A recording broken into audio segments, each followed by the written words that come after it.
তো আজ এলাম এক বিয়ে বাড়িতে খুব ভালোই সাজিয়েছে এনারা। প্যাম্পু প্যাম্পু করে বাজাচ্ছে, দেখে ভালোই লাগলো। যে ক্যামেরা দেখলাম এমনি বন্ধ করে দিল, বুঝতে পারলাম না কি হলো। তো চলো ফুল দিয়ে সাজিয়েছে, ভেতরটা একটু দেখিয়ে দিই তোমাদেরকে। আস্তে আস্তে প্রবেশ করছি, ওই ক্যামেরাম্যান যাচ্ছে, ক্যামেরাম্যান আমাকে দেখে চলে গেল, বুঝতে পারছি না এখানে কি হচ্ছে। এরাও বন্ধ করে দিল সানাই বাজানো, ওরাও ক্যামেরাম্যান চলে গেল। তো যাই হোক, চলো তোমাদের একটুখানি ঘুরিয়ে দেখিয়ে দিই এরকম কি সাজিয়েছে। তো এই দেখো, ফুল লাইট একদম দুটোই ভালো ভালো সাজিয়েছে। এই যে গণেশ দাদা ফুল দিয়ে সাজানো রয়েছে, দেখে খুব আমার ভালো লাগছে, তোমাদেরও নিশ্চয়ই ভালো লাগছে।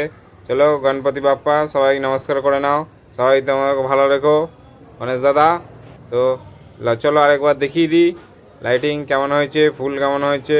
চলো সোজা চলে এলাম স্টার্টারে, কফি দিয়ে শুরু করলাম, তারপরে পাটি সপ্তাহ, আরও অনেক কিছুই আছে। এই দেখে নাও, এত কিছু তো আমি খাবো না, যেটা আমার ফেভারিট সেটাই খেয়ে নিয়েছি, কফি।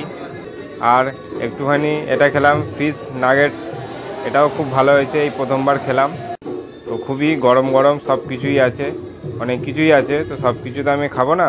তো চলো আসছি এক পরের ভিডিওতে, টাটা।